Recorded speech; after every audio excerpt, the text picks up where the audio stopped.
वास्तव न्यूज में स्वागत है आपका। मैं हूं सरदार। नई एक शॉकिंग खबर आप तक। ताकि बसनगौड़ा पाटिल एथनाल बीजेपी से निकाल देने के बाद आज वो कुछ दिन पहले ये बयान दिए थे ताकि इसी पक्ष को सुधारेंगे, जहां जहां पर भ्रष्टाचार करने वाले इस पक्ष में है उसको जड़ से निकालकर इसी पक्ष को सुधारने की बात बसनगौड़ा पाटिल एथनाल ने कहा था। मगर अब ऐसा नहीं है। ये बिल्कुल बसनगौड़ा पाटिल एथनाल अब बदल गए हैं, ताकि वो अब खुद एक पक्ष बनाकर उन्होंने अब ये चेतावनी दी है ताकि सारे लोग इनके साथ है, ताकि आप बीजेपी डैमेज पक्ष को क्यों सलाम ठोकते हैं, आप खुद एक सम्राट बनाइए, हम आपके साथ है। ये कहने के बाद फिर से बसनगौड़ा पाटिल एथनाल अपने इरादे बदलकर जनता जो कहती है, हिंदू धर्म के लोग जो कहते हैं वो मैं करूंगा, यानी कि जो जनता कहती है आप उसका फैसला वही लेते हैं। जो जनता कहेगी वही फैसला जो जनता की है, बसनगौड़ा का फैसला वही है। अब वो कई देशों से, कहीं दुनिया से, कहीं स्टेट, कहीं राज्यों से अब उनको ये कह रहे हैं ताकि जितना चाहे पैसा उतना आपको लगाने के लिए रेडी है, तैयार है। मगर आप एक छत्रपति शिवाजी महाराज जैसे सम्राट बनाई थी उसी तरह आप एक सम्राट बनाइए, ताकि आज की भारत का एक सम्राट, क्योंकि जब राजा बनता है, जब प्रजा जब साथ देती है तभी राजा बनता है। मगर अब उसी तरह सारे प्रजा ने मिलकर आप एकजुट हो गए, ताकि इसलिए एक सम्राट बसनगौड़ा पाटिल ने आप बना रहे हैं। आप सोचो, एक पक्ष में किसी के ना हो सके तो औरों का क्या होगा। अब इस बीजेपी में कुछ लोग भ्रष्टाचारी रहेंगे तो ये सुधर नहीं पाएंगे। ना जाने आप बसनगौड़ा पाटिल एथनाल, ना जाने कहीं बार उन्होंने भ्रष्टाचार के खिलाफ आवाज उठाई, आज तक किसी ने आवाज वो ना उठाई होगी, वो बसनगौड़ा पाटिल एथनाल ने उठाई। मगर वक्फ जमीन के लिए कोई भी लीडर आज तक आवाज नहीं उठाई, वो आवाज बसनगौड़ा पाटिल एथनाल ने उठाई, मगर कोई भी लीडर नहीं।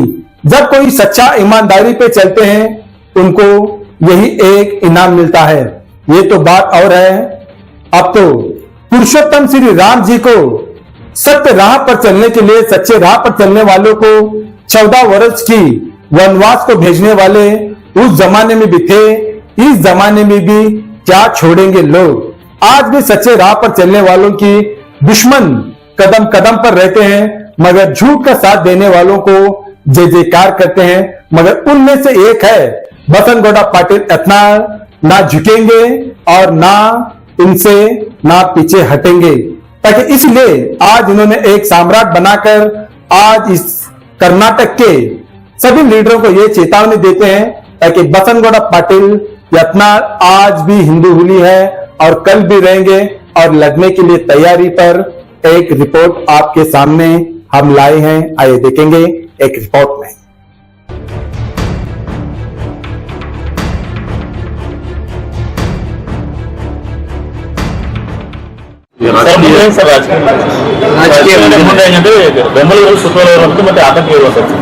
ಅಂದ್ರೆ ನೋಡಿ, ಈಗ ನನ್ನ ಯಡಿಯೂರಪ್ಪ ಅವರ ಮಗನ ಸ್ವಾರ್ಥಕ್ಕಾಗಿ ಹಿಂದುತ್ವದ ವ್ಯಕ್ತಿಗಳನ್ನು ತುಳ್ಕೋಟ್ ಬಂದಿದ್ರು. ಇವತ್ತು ನನ್ನನ್ನು ಸಹ ಹಠ ಹಿಡಿದು ಯಡಿಯೂರಪ್ಪ ಮತ್ತು ವಿಜಯೇಂದ್ರ ಕೂಡಿ ರಾಜಕೀಯವಾಗಿ ತಾನು ತಮ್ಮ ಕುಟುಂಬಕ್ಕೆ ವಂಶ ಪಾರಂಪರ್ಯ ಮುಂದುವರಿಬೇಕು. ಈ ರಾಜ್ಯದಲ್ಲಿ ಯಡಿಯೂರಪ್ಪ ನಂತರ ವಿಜಯೇಂದ್ರ, ವಿಜಯೇಂದ್ರ ನಂತರ ಅವನ ಮಗ, ಅವನ ಮಗನ ನಂತರ ಅವನ ಮಗ, ಈ ಸಂಸ್ಕೃತಿ ತರಬೇಕಂತ ಹೇಳಿ ಇವತ್ತು ಈ ರೀತಿ ನಮ್ಮನ್ನೆಲ್ಲ ತುಳಿಯುವಂಥ ಕೆಲಸ ನಾಡಿನಲ್ಲಿ ನಡೆದಿದೆ. ನಾವು ಇನ್ನೂ ಆದ್ರೂ ಹೈಕಮಾಂಡ್ಗೆ ವಿನಂತಿ ಪೂರ್ವಕ ಕೇಳ್ಕೋದೇನೆಂದರೆ, ನೀವು ವಂಶ ಪಾರಂಪರ್ಯ ವಿರೋಧ ಇದ್ದೀರಿ, ಭ್ರಷ್ಟಾಚಾರದ ವಿರೋಧ ಇದ್ದೀರಿ, ವೈರಿ ಪಕ್ಷದ ಜೊತೆಗೆ ಹೊಂದಾಣಿಕೆ ಇದ್ದೀರನ್ನೋಂಥ ನಾಯಕರನ್ನ ತೆಗೆದು ಹಾಕದೇ ಇದ್ದರೆ ರಾಜ್ಯದ ಜನ ಭಾರತೀಯ ಜನತಾ ಪಾರ್ಟಿ ಮೇಲಿನ ವಿಶ್ವಾಸ ಹೋಗ್ತಾರೆ.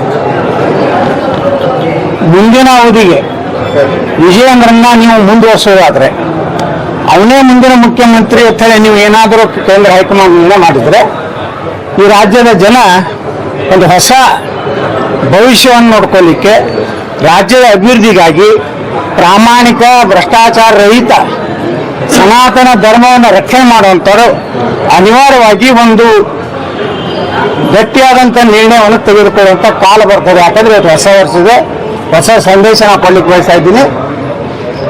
ಏನು ನರೇಂದ್ರ ಮೋದಿ ಅವರು ಪ್ರತಿಯೊಂದು ಭಾಷಣದಲ್ಲಿ ಹೇಳ್ತಾರೆ, ವಂಶ ಪಾರಂಪರ ಭ್ರಷ್ಟಾಚಾರ ಹೊಂದಾಣಿಕೆ ನಮ್ಮ ಪಕ್ಷದಲ್ಲಿ ಇಲ್ಲ ಅಂತ. ಆದರೆ ಕರ್ನಾಟಕ ಇದೇನು ಆರ್ಟಿಕಲ್ 370 ಲಾಗು ಆಗಿದೆ. ಕಾಶ್ಮೀರ ತೆಗೆದಾಗ ಕರ್ನಾಟಕದಲ್ಲಿ ಏನಾದರೂ ಲಾಗು ಆಗಿದೆಯಾ? ಕಾಶ್ಮೀರದಲ್ಲಿ ಎಂದೂ ಸೂರ್ಯಚಂದ್ರರಿಗೆ ಹೋಗುವುದಿಲ್ಲ ಅಂತ ಹೇಳಿ ಹೇಳ್ತಿದ್ರು ಕಾಶ್ಮೀರದಲ್ಲಿರುವಂಥ ನಮ್ಮ ದೇಶ ವಿರೋಧಿಗಳು. ಅದು ಕರ್ನಾಟಕದಲ್ಲಿ ಇವ್ರನ್ನ ಯಾಕೆ ನಮ್ಮ ತೆಲಿನಾಗ ಹೇಳ್ತಾ ಇದ್ದೀರಿ? ವಿಜೇಂದ್ರ ಒಬ್ಬ ಮಹಾಭ್ರಷ್ಟ. ಇವನ ಕಾಲಾಗನೇ ನಮಗೆ ಯಡಿಯೂರಪ್ಪ ಜೈಲಿಗೆ ಹೋಗಿದ್ದು. ನಕಲಿ ಸಹಿ ಮಾಡಿರುವಂಥ ಆರೋಪ ಇದೆ. PSI ಹಗರಣದಲ್ಲಿ ಹೆಸರಿದೆ, 40% ಏನಿದೆ ಅದರಲ್ಲಿ ಹೆಸರಿದೆ. ಸಾಕಷ್ಟು ಹಗರಣಗಳನ್ನು ಮಾಡಿದಂಥ ಒಂದು ಕುಟುಂಬವನ್ನು ಮುಂದುವರಿಸುವುದಾದರೆ ಈ ನಾಡಿನ ಹಿಂದೂ ಕಾರ್ಯಕರ್ತರು, ಹಿಂದೂ ಜನತೆ ಒಂದು ನಿರ್ಣಯ ತಗೋಬೇಕಾಗ್ತದೆ. ಅದು ಇವತ್ತಿನಿಂದಲೇ ನಾವು ಜನಜಾಗೃತಿ ಪ್ರಾರಂಭ ಮಾಡ್ತೀವಿ. ಜನರ ಏನು ಅಭಿಪ್ರಾಯ ಇದೆ, ಭಾಳ ಜನ ನನಗೆ ಹೇಳ್ತಾ ಇದ್ದಾರೆ, ಒಂದು ಹಿಂದೂ ಪಕ್ಷ ಈ ರಾಜ್ಯದಲ್ಲಿ ಕಟ್ಟಬೇಕು, BJPಯಿಂದ ಹಿಂದೂಗಳ ರಕ್ಷಣೆ ಆಗುವುದಿಲ್ಲ. ಯಾಕಂದ್ರೆ ಈಗ ಈ ರಾಜ್ಯದಲ್ಲಿ ನಡೆದಂಥ ಯಡಿಯೂರಪ್ಪ ಮುಖ್ಯಮಂತ್ರಿ ಇದ್ದಾಗ ಬೆಂಗಳೂರು ಘಟನೆ ಇರ್ಬೋದು, ಹುಬ್ಬಳ್ಳಿ ಘಟನೆ ಇರ್ಬೋದು, ಶಿವಮೊಗ್ಗ ಘಟನೆ, ಸ್ವತಃ ಶಿವಮೊಗ್ಗ ಜಿಲ್ಲೆಯಲ್ಲಿ ಹಿಂದೂ ಕಾರ್ಯಕರ್ತ ಹತ್ಯೆ ಆದರೂ ಸಹ ಒಂದು ಕಡೆನೂ ಎನ್ಕೌಂಟರ್ ಮಾಡುವಂಥ ಧೈರ್ಯ ತೋರಿಸಲಿಲ್ಲ.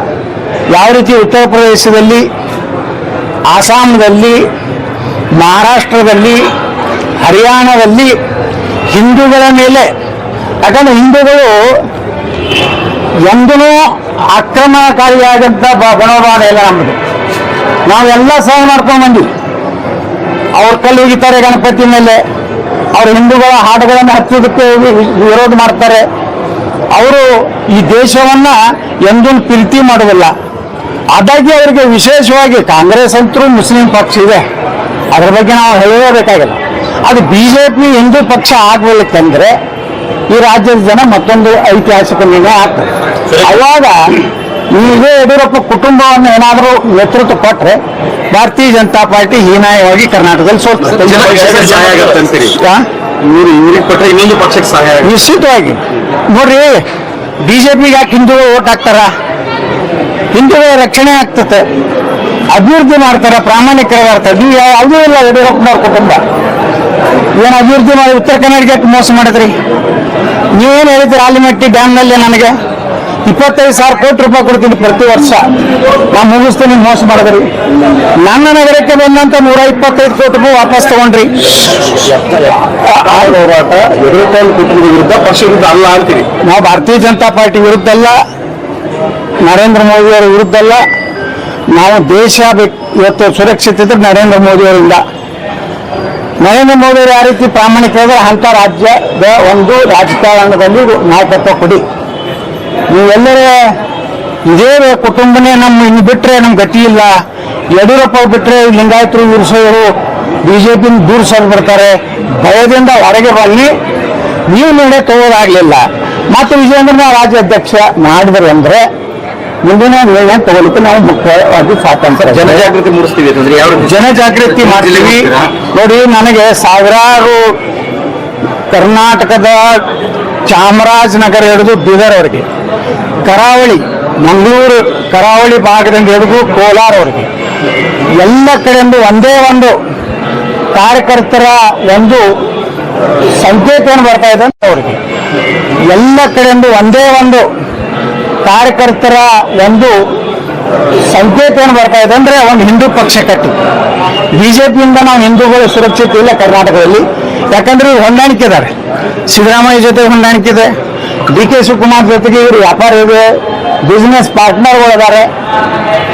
ಜಮೀರ್ ಅಹ್ಮದ್ ಖಾನ್ ಜೊತೆ ಇವರು ಸರಸ ಸಲಾಪ್ ಮಾಡ್ತಾರೆ. ಮತ್ತು ಹಿಂದೂಗಳ ರಕ್ಷಣೆ ಮಾಡೋರು. ನಿಮ್ಗೆ ಓಟ್ ಹಾಕಿದ್ದು ಹಿಂದೂಗಳ ರಕ್ಷಣೆ ಮಾಡಲಿಕ್ಕೆ, ನೀವು ಅದನ್ನ ಮಾಡ್ತಾ ಇಲ್ಲ. ವಿಧಾನಸಭೆಯಲ್ಲಿ ಆ ರಾಜಣ್ಣ ಅವರು ಹೇಳ್ತಾರೆ, ಅದು ವಿಜಯೇಂದ್ರ ಒಂದು ಅಶೋಕ್ ಹೇಳ್ತಾನೆ ಅದನ್ನು ಪ್ರಸ್ತಾಪ ಮಾಡಬೇಕು. ಯಾಕಂದ್ರೆ ಅವ್ರು ಹೇಳಿದ್ದಾರೆ ಸಿದ್ದರಾಮಯ್ಯ, DK ಶಿವಕುಮಾರ್, ವಿಜಯೇಂದ್ರ, ನೀವೇನಾದರೂ ಭಾಳ ಜಿಗಿದಾಡಿದಂದ್ರೆ ನಿಮ್ಮ ಅಪ್ಪನ ಪಕ್ಷದಲ್ಲಿ ಒಳಗಾಗ್ತೀವಿ, ನಿನ್ನ ಮ್ಯಾಗಿನ ನಕಲಿ ಸಹಿಗಳನ್ನ ನಾವೆಲ್ಲ CBI ಕೊಟ್ಟು ನೀನು ಬರೋಬರಿ ಮಾಡ್ತೀವಿ ಅಂದ್ಬಿಟ್ಟು BJPಯನ್ನ ಇವತ್ತು ಕರ್ನಾಟಕದಲ್ಲಿ ಒಂದು ನೈತಿಕ ಅಧಪತನ ಮಾಡಲಿಕ್ಕೆ ವಿಜೇಂದ್ರ ಕಾರಣನೇ. ಇದನ್ನ ಕೇಂದ್ರ ಹೈಕಮಾಂಡ್ ತಿಳ್ಕೊಳ್ಳಿ ಹೋದ್ರೆ ಒಂದು ಏನಾದರೂ ಒಂದು ನಾವು ನಿರ್ಣಯ ಮಾಡಿದ್ವಿ ಅಂದ್ರೆ ನಾವು ಸರಿಯಾಗಿ ಮಾಡ್ತೀವಿ. ಎಲ್ಲರೂ ಒಪಿನಿಯನ್ ಸ್ಟಾರ್ಟ್ ಮಾಡ್ತೀವಿ ಮೇಲೆ ರಾಜ್ಯದಲ್ಲಿ, ಇನ್ನೊಂದು ಕೇಂದ್ರ ಇದು ರಾಜ್ಯದಲ್ಲಿ ಇನ್ನೊಂದು ಹಿಂದೂ ಸನಾತನ ಧರ್ಮ ರಕ್ಷಣೆ ಮಾಡುವಂಥದ್ದು, ಅಭಿವೃದ್ಧಿ ಪರವಾದಂಥದ್ದು, ಉತ್ತರ ಕರ್ನಾಟಕದ ಒಂದು ಏನು ಅಭಿವೃದ್ಧಿಗಾಗಿ ಒಂದು ಬೇರೆ ಒಂದು ರಾಜಕೀಯ ಪಕ್ಷ ಬೇಕಾ ಅನ್ನೋಂಥ ಅಭಿಯಾನವನ್ನು ನಾವು ಪ್ರಾರಂಭ ಮಾಡ್ತೀವಿ. ಜನಾಭಿಪ್ರಾಯ ಸಂಗ್ರಹ ಮಾಡ್ತೀವಿ. ನಾವು ಇಡೀ ರಾಜ್ಯದಲ್ಲಿ ನಾವು ಸುತ್ತಾಡ್ತೀವಿ, ಎಲ್ಲ ಕಡೆ ಜನಾಭಿಪ್ರಾಯ ತಗೋತೀವಿ. ಸಾಕಷ್ಟು ವಿದೇಶಗಳಿಂದ ಸಹ ಇವತ್ತು ನನಗೆ ಕರೆ ಬರ್ತಾ ಇದೆ, ಫೋನ್ ಬರ್ತಾ ಇದೆ, ನೀವು ಒಂದು ಪಕ್ಷ ಕಟ್ಟಿ ಹಣ ನಾವು ಕೊಳ್ಳಕ್ಕೆ ಹೊಡಿದ್ವಿ. ನೀನೇನೋ ಒಂದು ಶನಿದೇವರ ಒಂದು ದೇವಸ್ಥಾನದಲ್ಲಿದ್ದಾಗ ಬೆಂಗಳೂರಿನವರೊಬ್ರು ಬಂದು ಅವರು ಎಲ್ಲಿ ಅಂದ್ರೆ ಪ್ರಹ್ಲಾದ್ ಜೋಶಿ ಅವರು ಏನು ಅಪಾರ್ಟ್ಮೆಂಟ್ ಇದೆ ಬೆಂಗಳೂರಿನಲ್ಲಿ, ಅದರ ಪಕ್ಕದಲ್ಲಿ ಇರುವಂಥವ್ರು. ಅವ್ರು ಹೇಳಿದ್ರು, ಯತ್ನಾಡ್ರೆ ನೀವು ಒಂದು ಹೊಸ ಪಕ್ಷ ಕಟ್ಟ್ರಿ, ನಾವು ಮೊದಲನೇ 11 ಲಕ್ಷ ರೂಪಾಯಿ ನಿಮಗೆ ಪಕ್ಷ ಕಟ್ಲಿಕ್ಕೆ ಕೊಡ್ತೀನಿ ಅಂತ. ಈಗ ದೇಣಿಗೆಯಾಗಿ ಜನ ಕೊಡ್ಲಿಕ್ಕೆ ತಯಾರಾಗ್ತಾ ಇದ್ದಾರೆ. ಇದನ್ನು ನೀವು ಬಿಟ್ಟು ಮಾತಾಡಿರಪ್ಪ ಅಂದ್ರೆ ಅನಿವಾರ್ಯವಾಗಿ ಜನ ಏನು ಅಭಿಪ್ರಾಯ ಕೊಡ್ತಾರೆ ಅದ್ರ ರೀತಿ ನಾವು ಹೋಗ್ಲಿಕ್ಕೆ. ಒಂದು ವೇಳೆ ಜನಾಭಿಪ್ರಾಯ ಹಿಂದುತ್ವ ಆಧಾರದ ಪಕ್ಷವನ್ನು ಕಟ್ಟೋಕೆ ತೀರ್ಮಾನ ಕೊಟ್ಟರೆ ಯತ್ನಾಳ್ ನಡೆಯಲ್ಲ. ಜನ ಏನ್ ಹೇಳ್ತಾರೆ ಅದನ್ನ ನಾವು ಕೇಳ್ತೀವಿ. ನಾವು ನೋಡ್ರಿ ಜನರು ಬಿಟ್ಟು ನಾವು ಇರುವುದಿಲ್ಲ. ನಮಗೆ ಇಲ್ಲಿ ಭವಿಷ್ಯ ಕಾಣಿಸ್ತಾ ಇಲ್ಲ. ಹಿಂದೂ ನಾಯಕರನ್ನ ಇವತ್ತು ಮೂಲೆಗುಂಪು ಮಾಡುವಂಥದ್ದೇನು ಕುತಂತ್ರ ಈ ಯಡಿಯೂರಪ್ಪ ಕುಟುಂಬ ಮಾಡಕತ್ತದೆ. ಇದು ಜನಾಭಿಪ್ರಾಯ, ಹೊಸ ರಾಜಕೀಯ ಒಂದು ಹುಟ್ಟು ಆಗಲಿ ಕರ್ನಾಟಕದಲ್ಲಿ ಅಭಿಪ್ರಾಯ ಬಂದರೆ 100ಕ್ಕೆ 100 ನಾವು ಬರುವ ವಿಜಯದಶಮಿ ದಿವಸ ಹೊಸ ಒಂದು ರಾಜಕೀಯ ವ್ಯವಸ್ಥೆ ಕರ್ನಾಟಕದಲ್ಲಿ ನಾವು ಉದ್ಘಾಟನೆ ಮಾಡ್ತೀವಿ. ಸರ್, ನಿಮ್ಮ ಟೀಮ್ ನೋಡಿ, ಇದು ಜನಾಭಿಪ್ರಾಯಕ್ಕೆಲ್ಲ ಅವರು ಹೇಳ್ತಾ ಇದ್ದಾರೆ. ನಮ್ಮ ಟೀಮ್ಗೆ ಈ ಪಕ್ಷದಲ್ಲಿ ನೀವು ಉದ್ಧಾರ ಆಗೋದಿಲ್ಲ.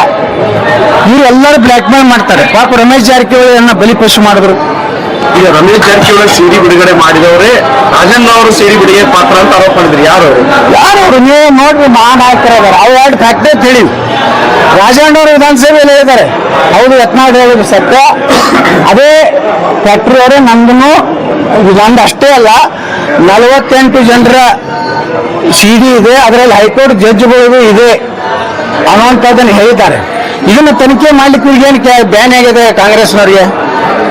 ಪಾಪ ರಾಜಣ್ಣ ಒಬ್ಬ ಪರಿಶಿಷ್ಟ ಪಂಗಡದ ಒಬ್ಬ ನಾಯಕ, ವಾಲ್ಮೀಕಿ ಜನಾಂಗ. ಇವತ್ತು ರಮೇಶ್ ಜಾರಕಿಹೊಳಿ ಒಬ್ಬ ವಾಲ್ಮೀಕಿ ಜನಾಂಗ. ನೀವು ಅವ್ರನ್ನ ಬಲಿ ಕೊಡ್ಲಕತ್ತಿರಲ್ಲ. ಇವತ್ತು SC ST ಜನಾಂಗದವ್ರನ್ನ ಸುರಕ್ಷೆ ಕೊಡ್ತೀವಿ, ಅಲ್ಪಸಂಖ್ಯಾತ ರಕ್ಷಣೆ ಮಾಡ್ತೀನಿ ಸಿದ್ದರಾಮಯ್ಯ ಅಂದವರು ತಮ್ಮ ಬಲಗೈ ಬಂಟನ ಮೇಲೇ ಸಿಡಿ ಮಾಡುವಂಥ ಪ್ರಯತ್ನ ಏನಾಗಿದೆ. ಇದು ನಾವಿವತ್ತು ತೀವ್ರ ಖಂಡಿಸ್ತೀವಿ. ಅಷ್ಟೇ ಅಲ್ಲ, ಇದನ್ನು CBI ಕೊಡಬೇಕು. ಯಾಕಂದ್ರೆ ಏನಾಗ್ತದೆ, ಈ 2 ಸಿಡಿ ಫ್ಯಾಕ್ಟ್ರಿ ಎಷ್ಟೋ ರಾಜಕಾರಣಿಗಳ ಒಂದು ನೈತಿಕ ಮತ್ತು ಮಾನಸಿಕ ಒಂದು ಮನಸ್ಸನ್ನ ಇವತ್ತು ವಿಚಲಿತ ಮಾಡ್ತಾ ಇದ್ದಾರೆ. 48 ಮಂದಿ ಸಿಡಿ ಇದೆ ಅಂದಾಗ ಎಲ್ಲರಿಗೂ ಭಯ ಬರ್ತಾ ಇದೆ, ನಂದಿದೆಯೋ ನಿಂದಿದೆಯೋ. ಮತ್ತು ಕಳ್ಳರು ಹೋದಾರೋ ವಿಜೇಂದ್ರನ ಒಂದು ಟೀಮ್ ಇದೆ, ಅವನೇ ಈಗ BJP ಸೋಷಿಯಲ್ ಮೀಡಿಯಾದ ಹೆಡ್, ಅವನೇ ಎಡಿಟರು. ಇಲ್ಲಿ BJP ಅದ, ಅಲ್ಲೇನು ಕಾಂಗ್ರೆಸ್ನಾಗ ಅಂತ ಅವ್ರು ಹೇಳಿದ್ದಾರೆ. ಮೊನ್ನೆ ಮುನಿರತ್ನ ಹೇಳಿದ್ರು, ನಂದೆಲ್ಲ ಇಷ್ಟೆಲ್ಲ ಸಿಡಿ ಅವ ಅಂತ ಮಾಡುವಾನೆ ಸಿಡಿ ಕಿಂಗ್ ಅಂದ್ರೆ DK ಶಿವಕುಮಾರ್ ಯಾರು ಮುನಿರತ್ನ ಹೇಳಿದ್ರು.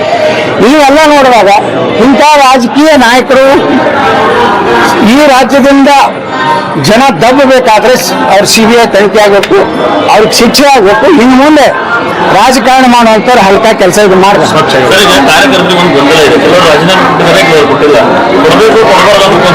ನೋಡ್ರಿ, ನಾವು ಯಾರಿಗೂ ರಾಜೀನಾಮೆ ಕೊಡೋದು ಹೇಳಿಲ್ಲ, ಯಾವುದೇ ನಿರ್ಣಯ ನಾವು ತಗೊಂಡಿಲ್ಲ. ಮುಂದಿನ ರಾಜ್ಯದ ಅಧ್ಯಕ್ಷರು ಏನು ಘೋಷಣೆ ಮಾಡ್ತಾರೆ ಅದರ ಮ್ಯಾಗ ನಮ್ಮ ಮುಂದಿನ ನಿರ್ಣಯ ಆಗ್ತದೆ. ನಾವು ಯಡಿಯೂರಪ್ಪಗೆ ಜ್ಯೋತಿ ಬೀಳ್ತೀವಿ ಅಂದ್ರೆ ಮುಂದೆ ನಾವು ನಿರ್ಣಯ ಬೇರೆ ಮಾಡ್ಬೇಕು. ಸರಿಗೆ ಅಶಿಸ್ತಿನ ನೆಪದಲ್ಲಿ ಯತ್ನಾಳ್ ಅವ್ರನ್ನ ಉಚ್ಚಾಟನೆ ಮಾಡಿದ್ರು. ಹಾಗಾದ್ರೆ ಯತ್ನಾಳ್ ಅವರು ನಿಜವಾಗಿ ಅಸಿಸ್ಟ್ ಮಾಡಿದ್ರ? ಯಾರು ಮಾಡಿದ್ದಾರೆ? ಏನಾಯ್ತು? ಪ್ರೂಫ್ ಏನಿದೆ? ನಾವು ಭಾರತೀಯ ಜನತಾ ಪಾರ್ಟಿಗೆ ಏನು ಟೀಕೆ ಮಾಡಿಲ್ಲ, ನರೇಂದ್ರ ಮೋದಿ ಅವ್ರ ಬಗ್ಗೆ ಏನು ಮಾತಾಡಿಲ್ಲ, ಅಮಿತ್ ಶಾ ಅವ್ರ ಬಗ್ಗೆ ಮಾತಾಡಿಲ್ಲ, ಭಾರತೀಯ ಜನತಾ ಪಾರ್ಟಿ ತತ್ವ ಸಿದ್ಧಾಂತಗಳ ವಿರುದ್ಧ ನಾವು ಮಾತಾಡಿಲ್ಲ, ಅಥವಾ ಭಾರತೀಯ ಜನತಾ ಪಾರ್ಟಿ ಅಧಿಕೃತ ಅಭ್ಯರ್ಥಿ ವಿರುದ್ಧ ರಾಜ್ಯಸಭೆಯಲ್ಲಿ ವಿಧಾನ ಪರಿಷತ್ನಲ್ಲಿ ವೋಟ್ ಹಾಕಿಲ್ಲ. ನಾನೊಬ್ಬ ಕಾಂಗ್ರೆಸ್ ಅಥವಾ JDS ರಾಜಕೀಯ ಸಭೆಗಳಿಗೆ ಹೋಗಲ್ಲ. ಅವ್ರ ಜೊತೆಗೆ ಯಾವುದೇ ರೀತಿ ಕಾಂಗ್ರೆಸ್ನವ್ರ ಜೊತೆಗೆ ನಾವು ಯಾವುದೇ ರೀತಿ ಇವತ್ತು ಅವ್ರ ಸಭೆಗೆ ಹೋಗುವುದು, ಅವ್ರ ಜೊತೆಗೆ ನಾವು ಕಾಣಿಸೋದು ಅಥವಾ ಕಾಂಗ್ರೆಸ್ನ ನಾಯಕರ ಜೊತೆಗೆ ನಾವು ಇವತ್ತು ಔತಣ ಕೊಟ್ಟು ಹೋಗೋದು ಮಾಡಿಲ್ಲ. ಹಾಗಾಗಿ ನಾವೇನು ಪಕ್ಷ ವಿರೋಧಿ ಆಗ್ತೀವಿ, ನಾವು ಯಡಿಯೂರಪ್ಪ ವಿರೋಧಿ ಇದ್ದೇನೆ. ಯಡಿಯೂರಪ್ಪ ಈ ರಾಜ್ಯದ ಉತ್ತರ ಕರ್ನಾಟಕ ಜನರಿಗೆ ದೊಡ್ಡ ಮೋಸ ಮಾಡಿದ್ದಾರೆ. ನೀರಾವರಿಯಲ್ಲಿ ಮೋಸ ಮಾಡಿದ್ರು, ನನ್ನ ಕ್ಷೇತ್ರಕ್ಕೆ ಮೋಸ ಮಾಡಿದ್ರು, ನಮ್ಮನ್ನ ನೈತಿಕವಾಗಿ ತುಳಿಲಾಕ ಪ್ರಯತ್ನ ಮಾಡಿದ್ರು. ಕೇವಲ ತನ್ನ ಮಗನೂ ಸಲ ಅದಕ್ಕೆ ನಾವು ವಿರೋಧ ಹೊರತು ಇವತ್ತಿಗೂ ಸಹ ನಾವು ಭಾರತೀಯ ಜನತಾ ಪಾರ್ಟಿ ನಮ್ಮ ತಾಯಿಯ ತಿಳ್ಕೊಂಡಿವಿ. ಕಳೆದ ಲೋಕಸಭಾ ಚುನಾವಣೆ ಹಲವಾರು ಕ್ಷೇತ್ರಗಳಲ್ಲಿ ಬಿಜೆಪಿ ಸೋಲಕ್ಕೆ ಯಡಿಯೂರಪ್ಪ ಅವರು ಕುಟುಂಬ ಕಾರಣ ಅಂತ ಆರೋಪ ಮಾಡಿದ್ರಿ. ಹೌದು, ಇದು ಕರಾವಳಿ ನಮ್ಮ ಇದರಲ್ಲಿ ಕಲ್ಯಾಣ ಕರ್ನಾಟಕ, ಹೈದರಾಬಾದ್ ಕರ್ನಾಟಕ, ಈ ಕಲ್ಯಾಣ ಕರ್ನಾಟಕ ಒಂದು ಸೀಟ್ ಬರಲಿಲ್ಲ ಎಲ್ಲ ಬಿಜೆಪಿ. ಅಲ್ಲಿ ಡಾಕ್ಟರ್ ಉಮೇಶ್ ಜಾಧವ್ ಸೋಲಿಸ್ಲಿಕ್ಕೆ ನೀವು ಏನು ಮಾಡಿದ್ರಿ ಅನ್ನೋದು ಸತ್ಯ. ಭಗವಂತ ಖೂಬಾನ್ ಸೋಲಿಸ್ಲಿಕ್ಕೆ ಏನು ಮಾಡಿದ್ರಿ, ರಾಯಚೂರಿನಲ್ಲಿ ಸೋಲಿಸ್ಲಿಕ್ಕೆ ಏನು ಮಾಡಿದ್ರಿ ನೀವು. ಇದರಲ್ಲಿ ನಮ್ಮ ದಾವಣಗೆರೆ ಯಾರು ಯಡಿಯೂರಪ್ಪಗೆ ಡೀಸೆಲ್ ಪೆಟ್ರೋಲ್ ಹಾಕ್ತೀವಿ, ಇವ್ರಿಗೆ ಖರ್ಚು ಕೊಟ್ಟಂತ ಆ ಕುಟುಂಬ ಮಲ್ಲಿಕಾರ್ಜುನಪ್ಪ ನನ್ನ ಜೊತೆ MP ಇದೆ, ಆ ಕುಟುಂಬಕ್ಕೆ ಮೋಸ ಮಾಡಿ ನಿಮ್ಮ ಹಿಂದಿರುವ ಕೆಟ್ಟ ಚೇಲಾಗಳನ್ನು ಬಿಟ್ಟು ಇವತ್ತು ನೀವು ನಮ್ಮ ಸಿದ್ದೇಶ್ವರ